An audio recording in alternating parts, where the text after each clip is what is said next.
Dames en heren, goedenavond. 13 jaar zocht de politie tevergeefs naar een verdachte in de zaak van de moord op Marianne Vaatstra. Aanvankelijk werden 2 asielzoekers verdacht uit een nabijgelegen asielzoekerscentrum. Dat leidde toen tot grote commotie in de gemeente Kollemerland. De toenmalige burgemeester werd met eieren bekogeld. En de directrice van het AZC werd zelfs bedreigd.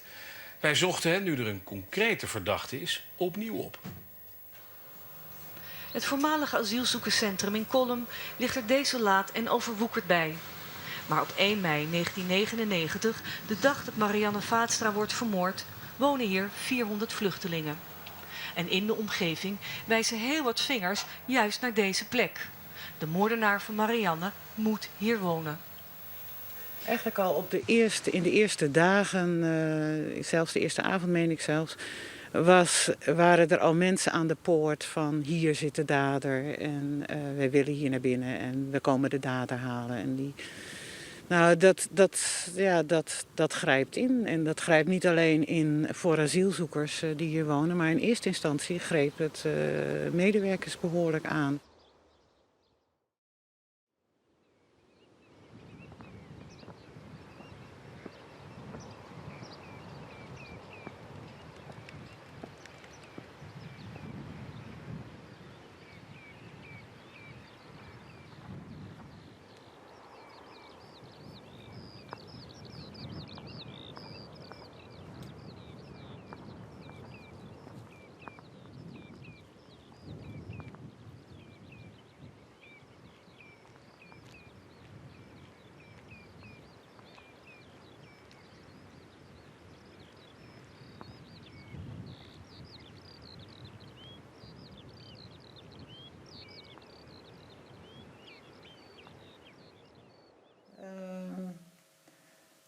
Misschien is het toch van mij uit heel erg toch van het niet willen oprakelen. Ik weet dat er zijn best geregeld journalisten ook geweest die mij belden en zeiden van we willen er nog weer eens een uitzending over maken.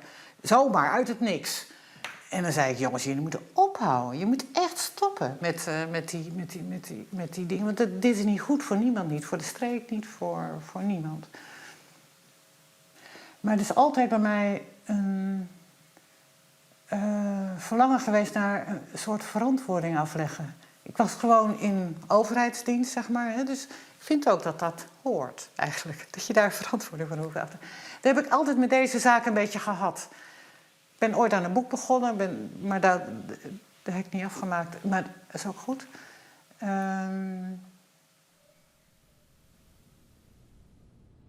Mijn boek is een persoonlijke geschiedenis. Het is een waar verhaal. Andere mensen die betrokken waren bij deze geschiedenis zullen een ander verhaal hebben. Ik heb willen proberen uit te drukken dat er niet één werkelijkheid bestaat, maar vele. En met name Met name denk ik omdat het AZC zo stil bleef. Dat vooral, dat ik dat graag wil vertellen,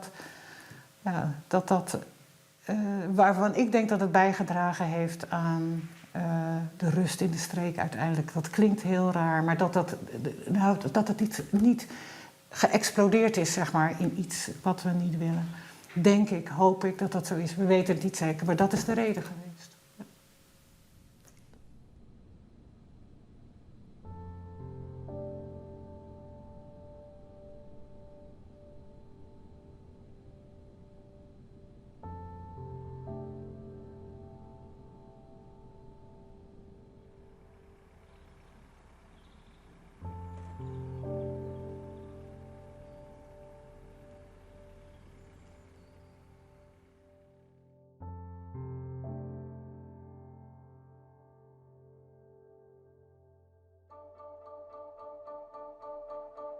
Zaterdag 1 mei.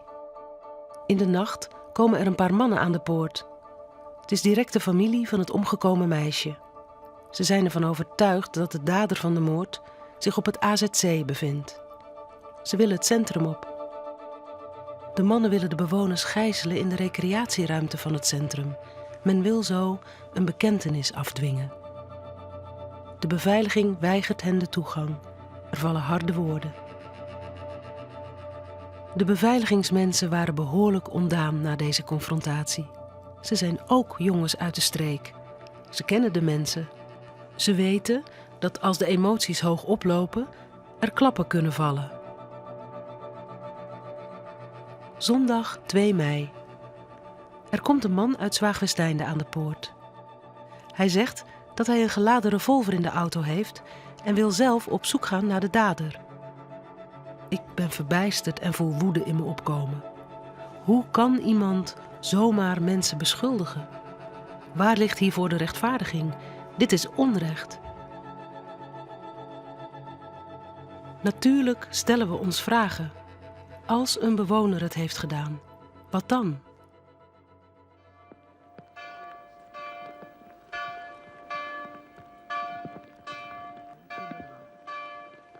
Donderdag 6 mei. De politie sluit niet uit dat burgers na de begrafenis uiting gaan geven aan hun emoties. Dat risico willen we niet nemen. Op het AZC wordt extra beveiliging gestationeerd in een caravan op het terrein aan de achterkant van het centrum. De toegangsweg wordt geblokkeerd met een auto van het beveiligingsbedrijf.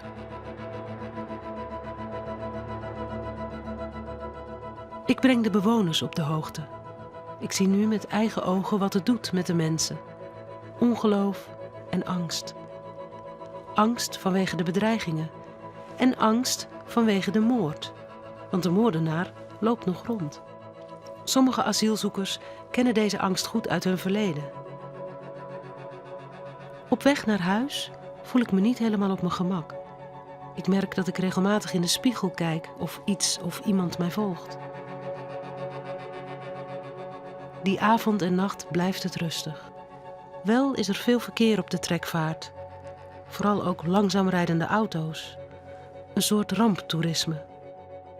Enkele bewoners verlaten het centrum. Ze zijn bang.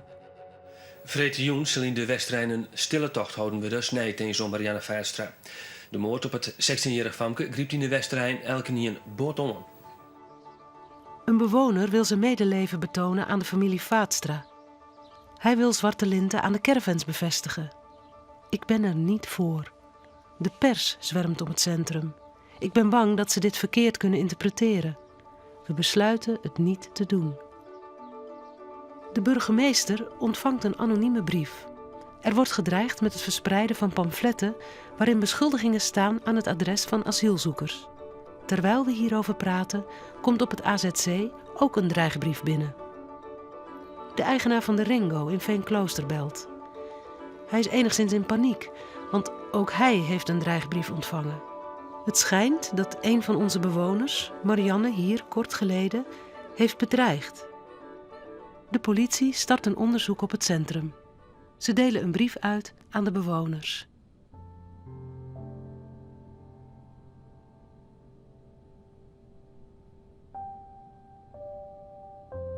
S'avonds kijk ik naar Omroep Friesland.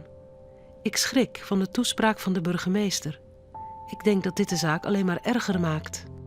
Natuurlijk zijn we ontzet, diep geschokt. Zijn we intens verdrietig. Haten we de dader. Voelen we ons verslagen. Hebben we gevoelens van afkeer en walging. Vinden we het verschrikkelijk. Bewoners vertellen dat ze hun kinderen niet in Kolm naar school laten gaan. De kinderen worden uitgescholden en in de sloot geduwd. Afgelopen week hebben verscheidene ouders hun kinderen al thuis gelaten. Er zijn geruchten dat er een organisatie is van 100 tot 150 man uit Zwaagwesteinde. De dreiging neemt dus schrikbarend toe. Ik heb geen flauw idee waar ik op moet rekenen. Bestaat er de mogelijkheid dat er straks mensen hier bij mij thuis voor de deur zullen staan? Er is besloten om extra beveiliging op het centrum te stationeren. Het zal gaan om een peloton ME. 40 man. Ik ben er blij mee dat de zaak zo ernstig genomen wordt. Maar ik ben ook erg ongerust. En ik ben ook ontzettend kwaad dat dit kennelijk moet gebeuren. Er komen de eerste signalen van bewoners binnen dat ze bespuugd en bespot worden in het dorp. Ze worden uitgescholden voor moordenaar en vuile asielzoeker. Hierover maken we ons zorgen. Wat zal er gebeuren als een bewoner hierop reageert? Zijn er ook mensen hier in het centrum zelf die zeggen van ja, het is hier zo onhoudbaar voor ons, zo vreselijk, ik wil weg? Er zijn mensen op het centrum die het persoonlijk niet aankunnen. Hield iets meer vluchtelingen lieten weten dat ze graag naar een oorcentrum verhuizen willen. Ze vielen haar net langer welkom in Kolm. Zo veilig ik nergens voelde, maar nu ik voel onveilig geworden. Ja, ze maken gewoon naar asielzoeker ervoor, man. Gewoon naar de eigen land, dat is mijn mening. Er moet even gebeuren. Nou ja, dat is misschien wel. Wat er wordt gebeuren is laat. Wat vies toch wat er gebeuren moet? Ja, dat gaat zij dan gaat raar. Wat dan? Ja, dat ging beter net zeggen.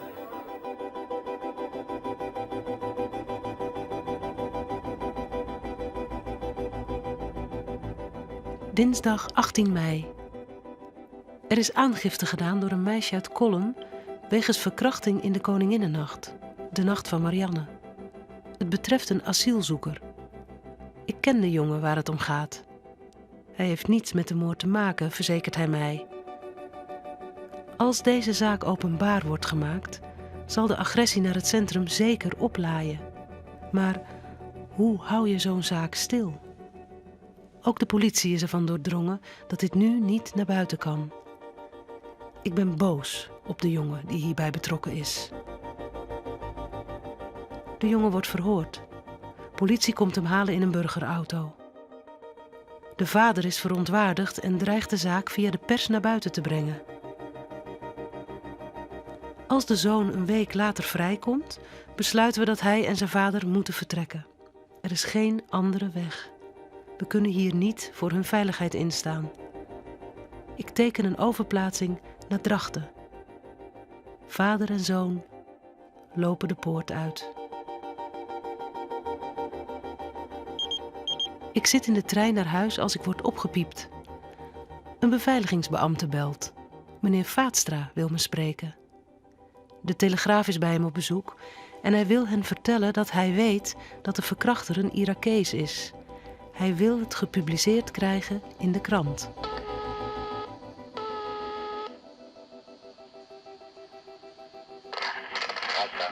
Goeiedag, het is net die Groeneveld van het asielzoekerscentrum. Ik ben er nu aan toe om u even te bellen. Ja. Nou, het gaat namelijk over die verkrachtingszaak in de nacht van de moord op onze Marianne. Dat wordt maar niet in de kranten vermeld. En waarom niet?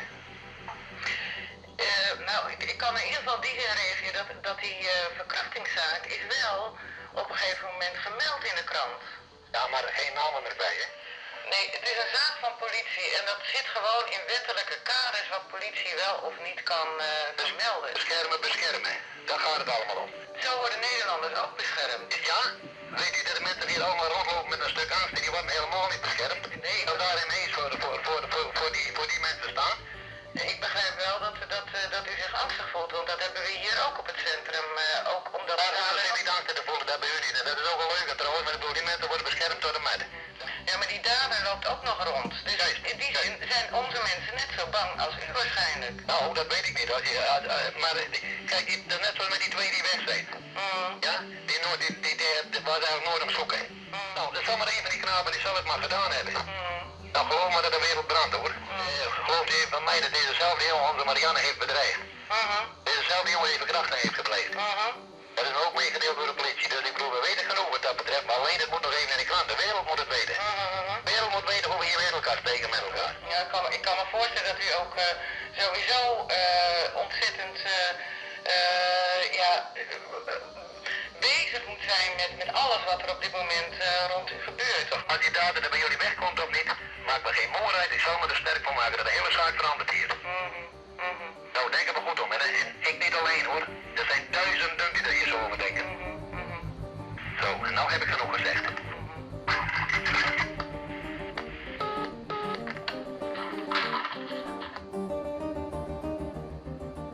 Ik heb dat heel erg vertaald als ik kan me voorstellen als je dochter wordt verkracht en vermoord en je denkt dat het een asielzoeker is, dat je een heleboel dingen zegt die je eigenlijk niet moet zeggen.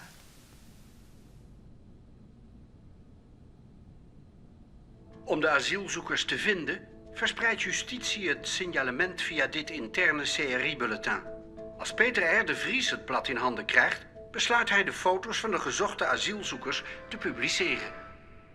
Ik weet dat ik dat heel shocking vond. En met name omdat ze overal hingen in de streek. Echt overal. En zelfs de auto van mijn partner op een gegeven moment met van die posters was beplakt.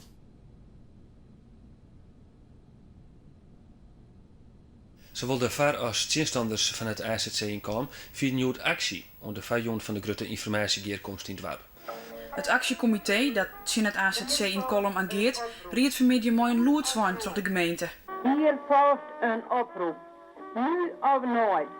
Demonstreer tegen het AZC en neem een kaarsje mee.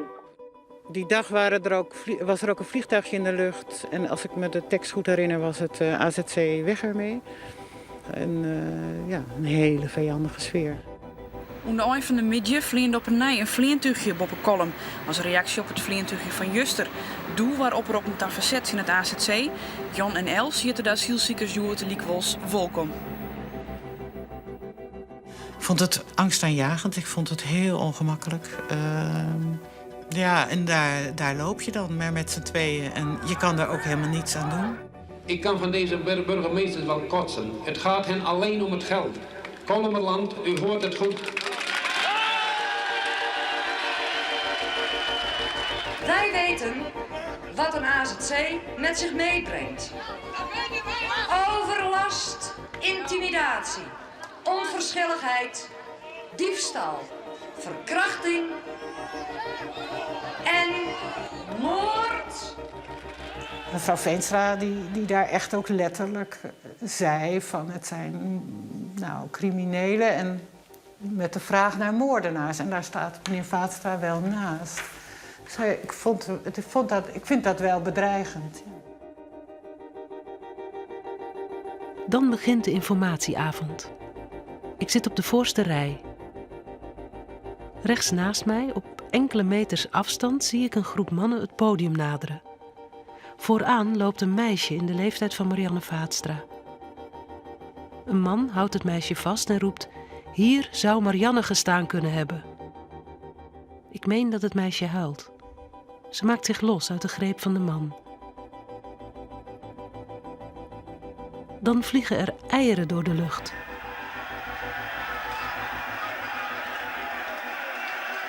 De groep dringt verder naar voren.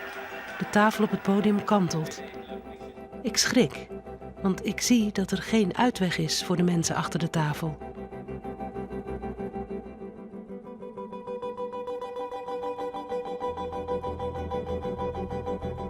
Sneur had de Turkse politie de 27-jarige Irakees Ali Hussein arresteerd. En op dit stuit wordt het DNA-materiaal van de man onderzocht en vergeleken met dat wat op het lichaam van Marianne Vaatstra aangetroffen is. Waarom bij A? Dat is de reactie van de familie Vaatstra. Noodjoet uit DNA-onderzoek duidelijk worden is dat de vertochte Irakees net de dierder van de moord op Marianne wezen kan.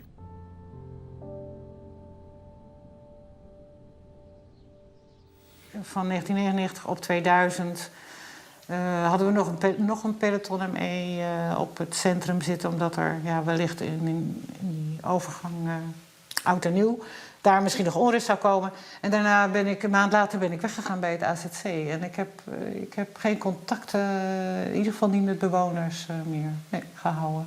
Nee.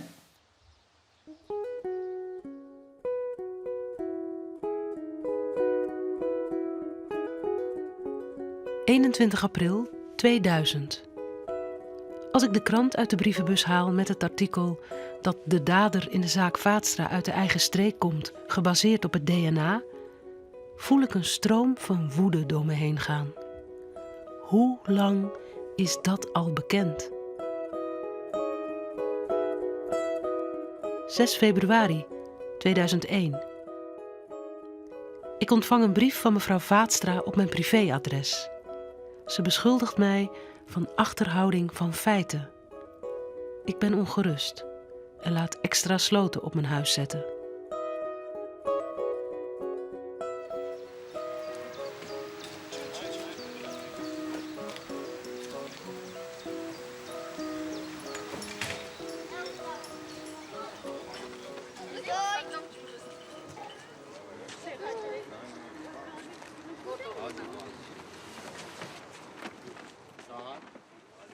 Bouke Vaatstra zit in de studio, welkom.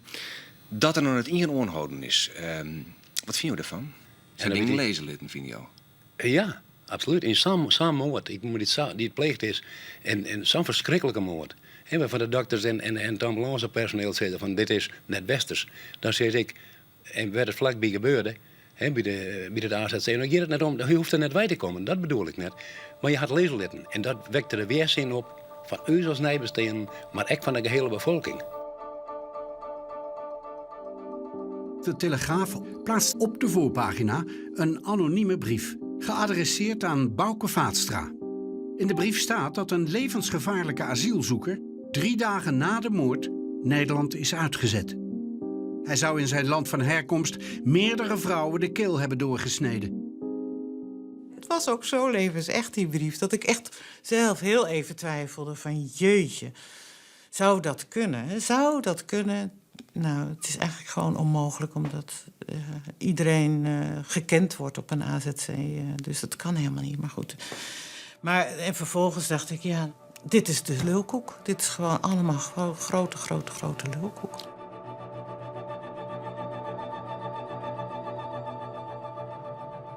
12 jaar, zolang als de moord niet opgelost is, kleefde er iets aan mij, zeg maar. Dat heb ik best lastig gevonden.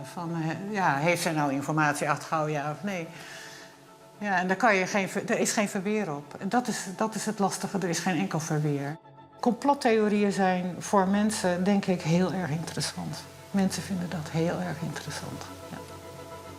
Dus als je dat maar kan blijven voeden, die nieuwsgierigheid bij mensen en wat er allemaal niet achterweg komt en duisternis en weet ik wat en geheimen. Ja, zo is het gegaan, denk ik. Daarmee is die zaak heel lang in de lucht gebleven, heel erg in de aandacht gebleven. Uit de omgeving van de plaats waar Marianne Vaatstra in 1999 is gevonden, vragen wij binnenkort 8080 mannen om vrijwillig hun DNA af te staan.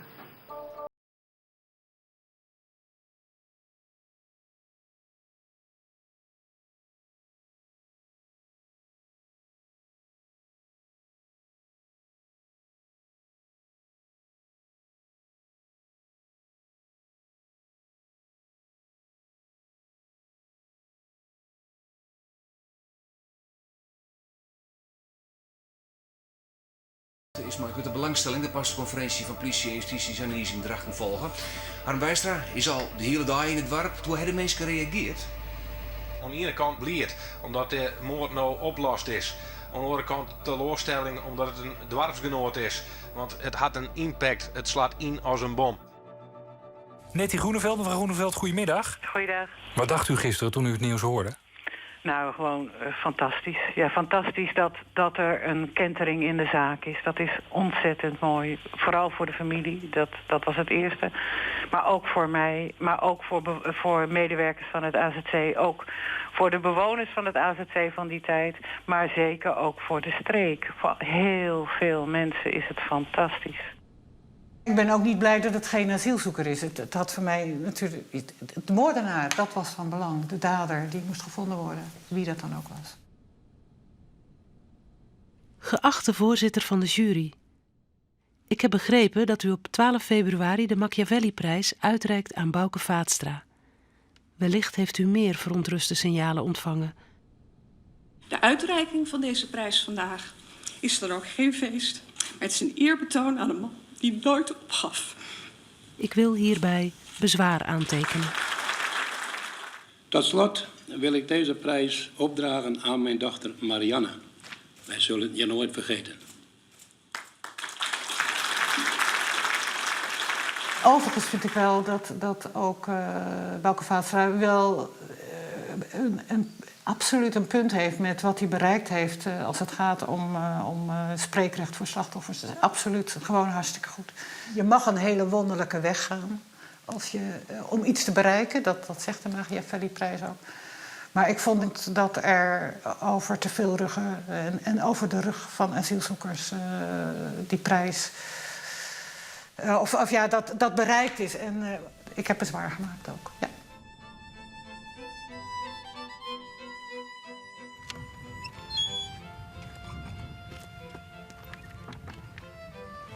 Zijn er uit deze hele geschiedenis nou ook lessen te leren voor nu?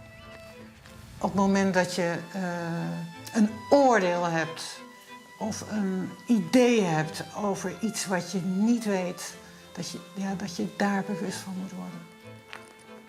Weet je, het enige wat echt helpt in het leven is alles te aanvaarden wat er is. De goede dingen, de slechte dingen. En als je de slechte dingen aanvaardt, veranderen ze.